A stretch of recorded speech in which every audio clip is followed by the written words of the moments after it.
Hey and hello everybody, it's Brandon, and in a video that I have not ever done before, but nonetheless is going to be very fun, we're going to take a very thorough and nerdy look at all of my live instrument rigs that I use on somewhat of a regular basis, but depending on the situation. So as I tend to, in my music adventures, kind of stumble into things and situations, well, I've kind of stumbled my way into having 4 live rigs for 4 different instruments I'm capable of playing to some extent, and hey, I've got working live rigs, so why not show them off? But before we get started with this video today, I just wanted to let you know that this video is sponsored by... No, I'm just kidding, I'm not there yet. You know, actually, no, this video is sponsored by me because for all of my Denver musician friends that are out there, I am now opening up the floor to video collaborations. If you're in Denver music and we've happened to work together before, you can look at further details from some other posts I've made previously. I'll link this information wherever it's posted. Maybe if you want to show off your live rigs as well, maybe we could look at doing something like that. Just a thought. So first, and perhaps most importantly, I'm going to overview my live bass guitar rig. Bass guitar, of course, is the first instrument I started with over 10 years ago. It is the instrument that I play in about 99% of my live situations that I ever find myself involved in some fashion. And my live bass rig is probably the one that's evolved the most over time, but nowadays I've pretty much got it narrowed down to a set specific range of pedals here and an amplifier that I like to use and works best for pretty much any situation I go into. And thankfully, long gone are the days where this pedal board was just a stupid slab of wood I had laying around and like crudely command stripped a bunch of pedals onto. Many strides have been made since then. So pretty much with the bass guitar rig, it's kind of a traditional setup where, you know, you got the bass guitar going into pedal board, goes into an amplifier that whoever's running sound will put that into the venue PA system, and then also a speaker cabinet to accompany that. So to start with the pedals on this board, and I've got a second camera running here that will show these a little bit better if we can't see them on the main camera here. Here's the start of my signal chain down here, and it kind of snakes around like this. Of course, it makes sense to have a tuner pedal at the start of the chain. This is the Boss TU3W, the Wazacraft edition. The reason I went for the pretty nice and hefty Wazacraft is because I play bass guitar in some stupidly low tunings. Again, I have a whole video about turning one of my basses being able to play down to E0. Well, this tuner can tune down to can pick up E0, that note, pretty handily, and you know, if I ever have to play in a situation where I'm playing in E0, hey, it's there. Why not have the best tuner for the stupidly low bass ranges? Next in the signal chain, we float into a Boss LMB3. This is basically just a limiter compressor pedal, nothing really spectacular there. Moving next in the chain, this is the latest addition to the bass pedal board, and I'm really kicking myself as of recent because I didn't buy this pedal sooner than I should have. This is the MXR Bass Octave Deluxe. Basically what this is it's an octave pedal. It's not a polyphonic octave pedal, so you can't do the funny 1 octave down, 1 octave up and still have your main or whatever you're playing in. This is just the octave down. I don't really think I need the octave up. If I would have needed it, I would have gotten a whammy instead. But this is really nice, and why I, again, say I kick myself for not getting this sooner is because I was just finishing up with a band that I had some opportunities to play solos in, and while I had, you know, fun playing, you know, little mini bass solos of sorts, I realized after getting this pedal, like instantly, I was like, if I had this and then had, you know, the same note I was playing, if I was playing something up high on the bass neck, and then I had the same note coming out an octave lower, it would have just sounded a whole lot more full when I was doing my little bass solos. I would say the only maybe downside to it is once you start playing notes, if you're looking at a 4-string bass, 2 to E standard, once you kind of get started or try to start playing a G note on your low E string, that's where this pedal kind of seems to not be able to handle it too well. Maybe it sputters, or not sputter as an electrical failure, but just can't handle replicating that G or the G note underneath that 3rd fret G note in E standard bass tuning. But if you're playing anything like soloing in A or A blues, really anything in A and up, this pedal's great for that, and it will add a lot of depth to your sound, and I think it's a really great pedal. Wish I got it sooner. Next in the bass chain, this is where it kind of varies a little bit. So currently right now on there is another MXR pedal. This is the bass envelope filter. Shout out to Matt Groves. He's a bandmate of mine in Desert Radio. He plays bass in that band. He has this pedal on his board, and after I heard him play it live when we did a show together back in December of 2022. I was like, I need that pedal. So it's also a recent addition, but basically it's kind of an auto wah. If you need some funky bass up in there, it's great. And then when you have the octave pedal in front of it, you can funk up the octaves too. So that's really fun as well. Sometimes, depending on the situation or maybe what I'm feeling like, maybe I'll swap this pedal, which is an auto wah where you don't have to control the wah yourself. Maybe I'll swap that over to this. This is the Dunlop Crybaby Bass Mini Wah. So this is a manual control wah where you actually ride it with your foot. Again, varies on what your needs might be. Maybe you want that manual control wah, maybe you want the auto wah. I'm kind of leaning towards the auto wah at the moment, but I still want to keep this around just in case maybe I'll throw it in my gig bag and swap it out on the fly if I need it. So, but I think a wah is always a fun effect to have on a bass board, so there's that. So again, as my signal chain snakes around up top here, this next pedal is probably the most important pedal on this board. This is the Dark Glass Microtubes X7. I actually got this one used, which is great because Dark Glass pedals are pretty hefty on the price tag. So if you ever can pick up one of these used, totally go for it. I think they're worth it.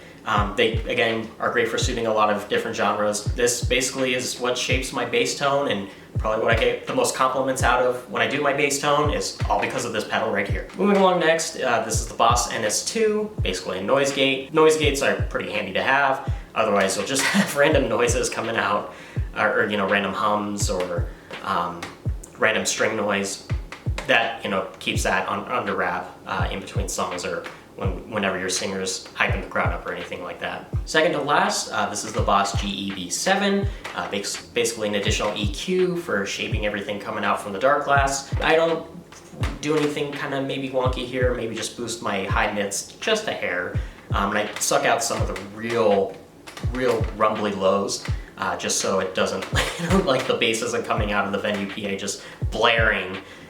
There's, adds definition to any of the notes that are coming out on the lower registers. And lastly, on the bass board, if I want to make anything sound maybe a little bit prettier, I'll throw on the Digitech Bass Multi-Chorus. Again, pretty straightforward pedal. Of course, effects are, I think, pretty straightforward to use. You can, crank the knobs and get some really wibbly sounds out of them. And that's not what I like to do. I just kind of like to use this and maybe give my bass a little more pizzazz, if you will, when it's coming out. So again, being a traditionalist for bass live rigs, so we got pedal board going into bass amp head. In this case, this amp head is the Bugera MOSFET, so this is the solid state version. They have a similar model in a chassis like this. That's a tube amp. In true millennial fashion, I have never touched a tube amp in the day of my life and never used one myself. So I've always kind of been a solid state person when it comes to amps. Really solid amp head overall. If it sometimes feels like I'm finding more and more reasons to maybe go ampless. And this is largely due to, especially in the last year, I found myself playing on quite a few stages that not because of other gear crowding the way or anything, but just because the stage itself where we were playing was inherently really super tiny, and so as a result there was no way in hell that I was going to be able to fit the Bugera bass cab along with this amp head onto it. So what did we do? Well, simply I just didn't use the cab speaker, and all I did was just run an XLR direct into whatever PA system was available nearby, and sure enough, that was getting the job done. The New Year's gig that I just played with Traveling Rose Band was the exact same situation where we had a really tiny stage, we were all crammed together, we had to fit a full acoustic drum set in there.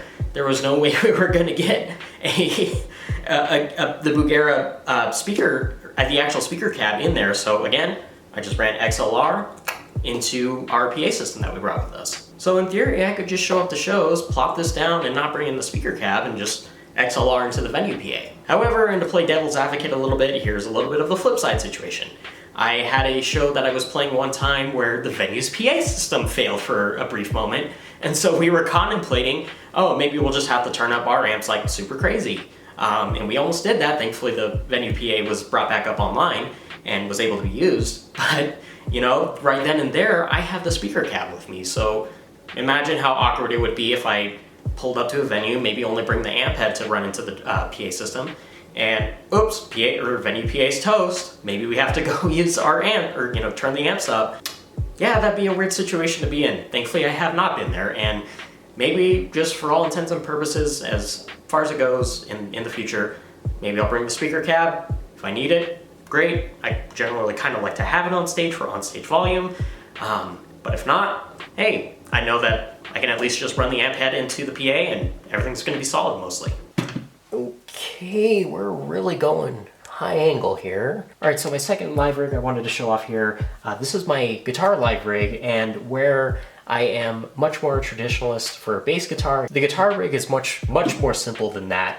And that kind of was by design, because basically for me, we're crafting a physical bass guitar rig with, an actual pedal board and the actual amp that's there.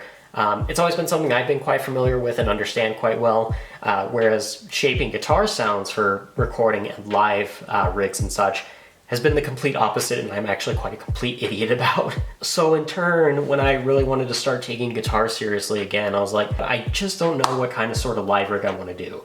I did try the whole pedal board and amps route very early on, but I ended up finding that just wasn't doing it for me. I wasn't going to be able to get a full kind of mix of different tones and sounds that I wanted to try out and put to use in an actual live or recording sense. But lo and behold, I thankfully discovered the wonderful world of guitar modelers. Now, these are usable for bass as well, but I'm not quite there yet. Maybe I'll come around to that at some point. So basically, this is the headrush pedal board. There's also similar sorts of modelers like this in the form of the Line 6 Helix, the Fractal Axe Effects, and its many generations and incarnations. But I got to know headrush through a couple people that I knew from Denver Music who also use these primarily for guitar. And man, this thing has been one of my smartest gear investments of all time. And basically whenever I do any video that I do nowadays that has guitar in it is being recorded off of this board when I plug my guitar in, and I don't ever want to let go of this, ever. Basically a modeler, if you're not into that, like I was at first, basically you just have a whole layout you can build of various sorts of effects, like if you went on a pedal board, and then you can add, put everything in a signal chain, and then once you have your corresponding sound made and ready to go, you can run that out into whatever you like to output your sound into. I'll do some POV cam here on this to explain a little further. The headrush here, so I've got basically two buttons over here, basically just alternates between whatever rigs I want to use. I typically will run a distortion or like a distortion rig for heavy guitar sounds, and then I can bump down to a clean rig that I have crafted and just work whatever I want to use, whatever right then. Again, if I have like a specific tribute, Desert Radio, again, I have a specific rig, not too different from my typical rig that I use, but I have one for Desert Radio that's specific to those needs. What's also really nice is I have a tuner on here, so I can just press and hold this. I can tune up in between songs or whatever and just kill all the output going out. There is a looper function on the headrush pedal board. I haven't ever used it really at all. I haven't had a need to use so or do so yet.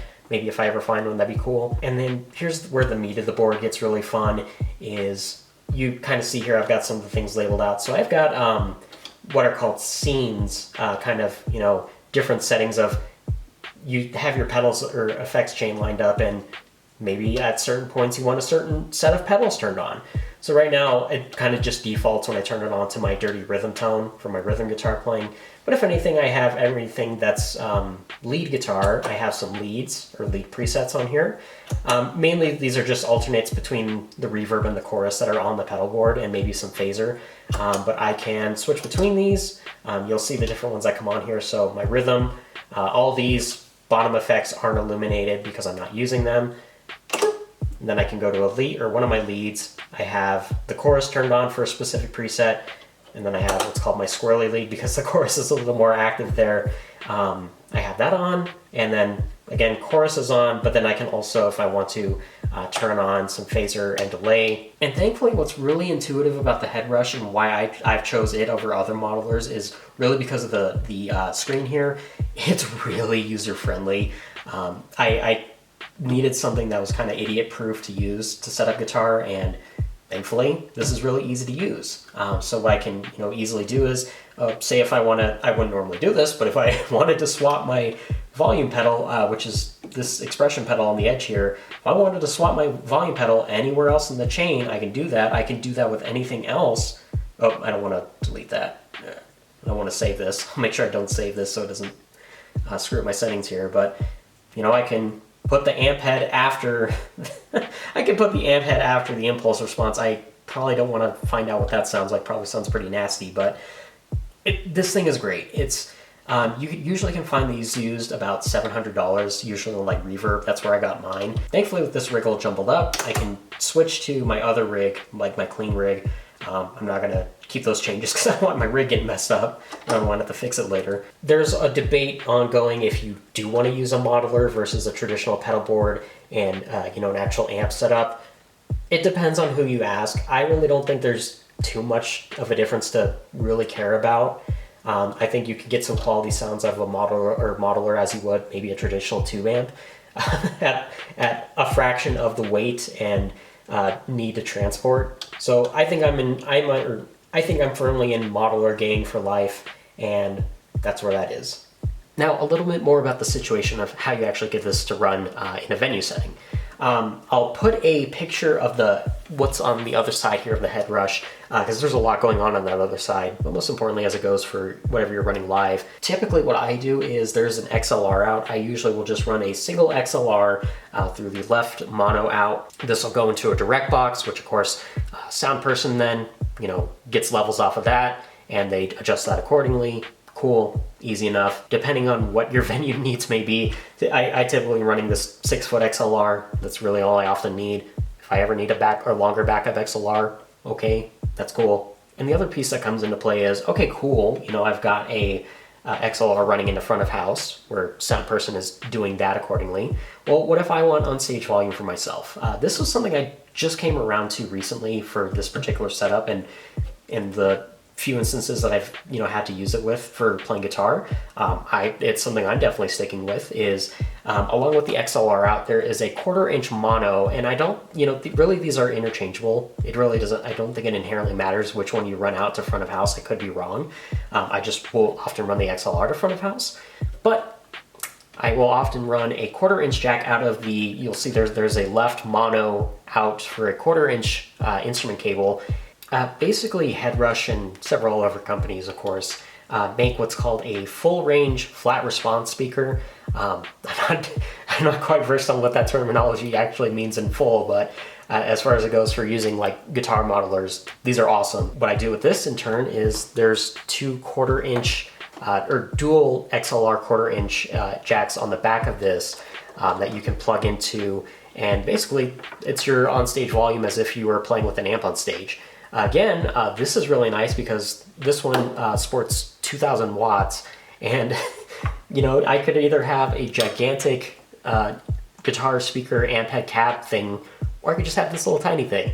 Headrush in particular makes 2 different versions of this. I have the tinier version just because I don't need a large speaker like that. So this is really easy to put in a car and then just plop it down on stage and burp, tilt it up. This is the 108 model, which is the smaller one. I typically would recommend this. Then they have, I believe it's the 112. I'll correct myself in editing if I'm wrong. But they have another speaker that's just like this, but it looks like an actual stage monitor. And I've seen people who have used the actual stage monitor size one live, and they're like, I should have bought the smaller one. So still at 2,000 watts, you can crank it and get some really good volume out of it for whatever your stage volume needs are. So that's why I keep holding on to this as well. And so when I have to use my live guitar rig, this is all really easy to set up, really easy to sound check too, and really easy to make adjustments on the fly for whatever sort of sounds you're trying to craft. I'm not going to try to take the time to figure out a traditional guitar pedal board when all of it's so easy here on an idiot-proof touchscreen that is stellar to use. The last thing I will mention here as well as it relates to the Headrush pedal board that I use is you're not necessarily limited to all the effects that you can stack on each individual buttons here or in your effects chain. There is certainly room that you can add other effects in as needed, because again, I've got mine pretty laid out here with effects such as, a distortion for my distortion tones, a chorus whenever I need it, a phaser, delay, reverb whenever those are needed. But there's another interesting thing on the back of the Headrush that I didn't come around to until also just fairly recently was the effects return. So basically one of the effects you can put on the Headrush is called the effects loop. And when you turn that on, that basically allows you to feed in other pedals that you may have. Pretty much the most common reason I would use the effects loop on the Headrush if it's needed, is if I wanted to drop in my whammy pedal, because I'm not too much, you'll find some of the effects on here maybe aren't to your liking. So I always, if I need a whammy, I will always go to my external dedicated whammy pedal. That works just fine. Another pedal I'll usually stack in that effects loop mix is maybe a wah pedal. Again, I'm not too much into using the wah pedal on the actual headbrush board itself. Again, this board accommodates so many different gear tastes that you've got endless possibilities of how you can run things. So not necessarily to beat a dead horse here, but I have met plenty of musicians in the Denver music scene who are using modelers of many kinds, Headrush or Line 6 or what have you, and they never want to go back to using pedal boards and amps ever again. Again, this will vary from person to person. You'll get different opinions on this subject for days on end. I've come to love the modeler thing for guitar specifically. There are ways to make this work for bass. I haven't dabbled in that at all, so I'm not the one to ask about using the Headrush for bass guitar for any means, though I've had people advocate to me that I should try to use it that way. But again, whatever your needs are, modelers are a great way and a great step into the future for that. All right, the third rig I wanted to show off in this video, this is my live and really also recording to piano / keyboards synthesizer rig. This is the one that probably, when I say I stumble into things, this is definitely the one I stumbled the most into. I'm not so much a whiz at piano quite yet. Hopefully, I don't know if it will show up on camera here, but I have little stickies on here denoting all the notes of the piano. So sorry for all the piano nerds who are going to be like, why are you doing that? I need the training wheels still, okay? I need the training wheels. I like my training wheels right now. But no, really, this kind of came to be because Desert Radio, who I play with, they're a Queens of the Stone Age tribute. They said, hey, we need some keyboard parts and we think you'd be good for it. Thankfully, that's a niche that I can fit right into and do quite well. And so my whole deal with this is I have a long keyboard here. This is a Nectar, what's that, Impact 61, so it's a 61 key keyboard. And then up here, when I want to do some little whittlies up here on some high synthesizer pieces. This is an Alesis 25 key MIDI controller as well. So unlike a lot of other kind of electronic pianos and keyboards and other synthesizers you can get where all the sounds are built into the keyboard, I went this direction that I'm going to explain because it was already what I kind of had started with, and by the time Desert Radio got a hold of me to start learning synthesizer and key parts, it was like, well, I will just build on what I already have and not try to, reinvent the wheel with anything squirrely with an actual full-size keyboard. Really, the long keyboard is more for kind of, extensive two-hand stuff that needs to be down here. I would primarily play a lot of piano on this. There are some things where I do split the piano and I'll have low-end piano down here and maybe I'll play some higher parts up here if I pitch it up a little bit. And then a lot of other times where I see this often is I'll play some bass synthesizer parts down here, and then I'll have like the lead synth set to this keyboard. And so, cool, I can do both and I can operate both at the same time. And there are parts where I can actually do that quite well and not look like a total fool doing it. But then comes the part of how do all the sounds come out. So over here is my laptop, sitting on a nice cooler fan because it's always nice to have when you're running long shows. Basically, I use the Reaper digital audio workstation. So these keyboards are feeding into Reaper on the laptop, where I can assign them accordingly to different tracks. I'll show a snippet here from how I do this live in Desert Radio. Basically, I have each song laid out and what sort of instruments I need on it. Sometimes there are multiple kind of like synths of different types and key types assigned to the same controller. Sometimes it's just an individual synth and another individual synth assigned to the different controllers. I arm the track to record in Reaper, and then I just play whatever I'm doing. Now to show how this works in full, just how this goes out to the stage, basically down on the end of the long keyboard here, I have this is just a Focusrite audio interface. Nothing too special here. Usually when I'm going live, I have this cranked to about 3 o'clock. I don't put any headphones through this because I just get it in my in-ear monitor mix. And then I've got this little USB extender hub pinned to the top of it. Basically, so it's pretty easy and labeled here. So obviously the audio interface needs to be powered for this all to work. So audio interface is there. All this goes into the computer, which is powering everything. The long keyboard has its own dedicated slot, and the Alesis 25 has its own slot, so everything's getting powered, and that's all good to go. If I ever have the desire to get a third MIDI controller, I don't know where I put it yet, but hey, I could put one in there, and see what happens with that. So that's a to be determined, very much a to be determined. So we'll see. I can't reach around to pull the cord out back there just because it's snaking around my desk into my PA board. But I have another one here to show you in place of that. So basically at the back of the audio interface, it just has a left, right out. So simple, I put a left, right out in. Then goes into a stereo single on the end.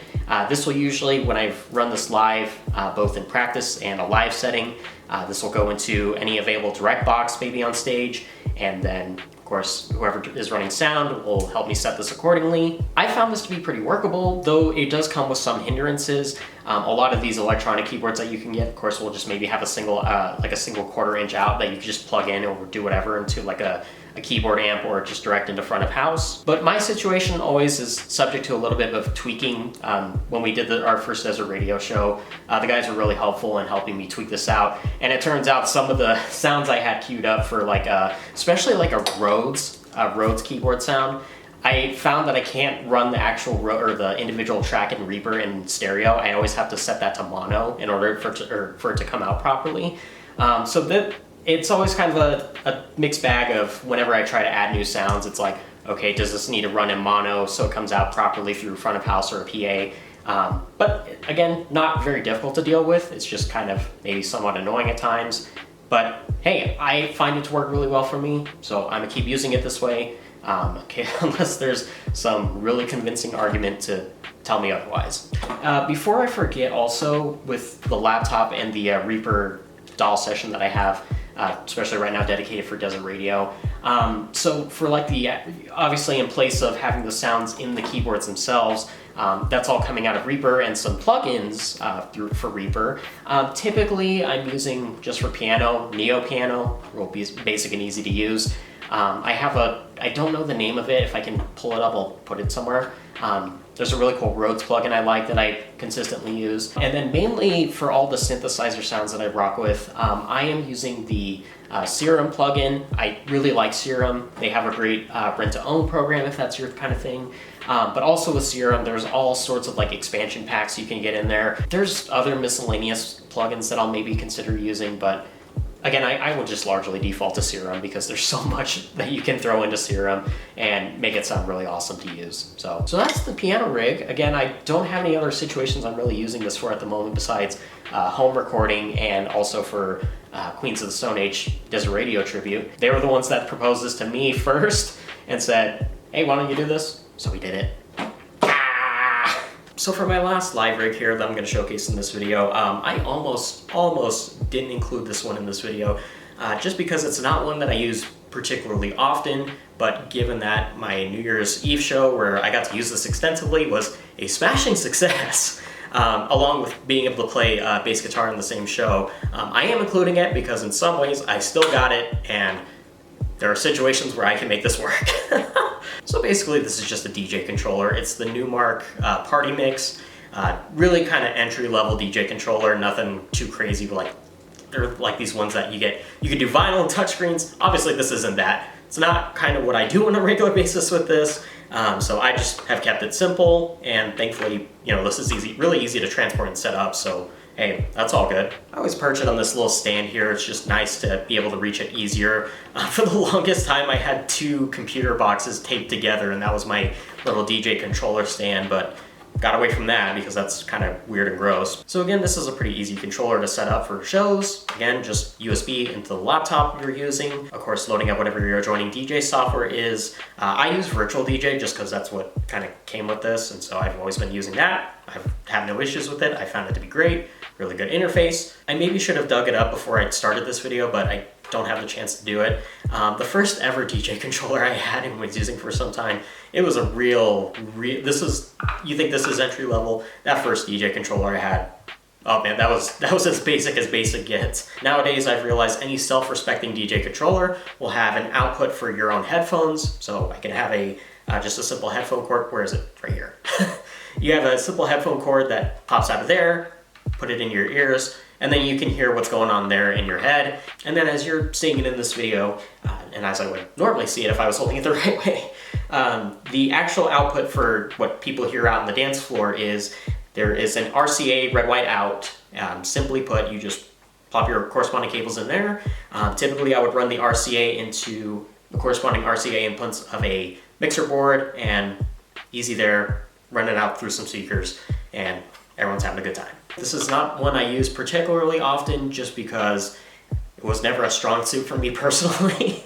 It's probably the weakest instrument that I have worked with, including the ones that I haven't even started learning yet. Humble pie aside, I've had instances where I've been able to load this in and just go out there and completely smash it, whether it be DJing a New Year's party with a bunch of drunk adults or DJing a elementary school party with all the latest tunes of that time. Both fond memories I have, and crushed both of those shows, thankfully, with this controller. So I keep it around. Maybe if there's ever the chance that it's needed, DJ Brandon will be around. I'm also now saying that if I ever get into a band, be it a temporary or permanent thing where we're doing like 4-hour shows, I just hate sitting around in between sets for like those long 4-hour shows for like cover bands and stuff. So I'm gonna start bringing this along, and we'll keep people moving that way on the dance floor. Everyone else is dancing and I'm still running the deck here. So the last portion of this video, I wanted to dedicate time to not like a specific live instrument rig, but just some additional tools that I typically will use for playing live. Just simple things that, for whatever reason, make playing live a more fun and enjoyable experience. And first with that is my wireless system that I use whenever I have a bass or guitar in my hands.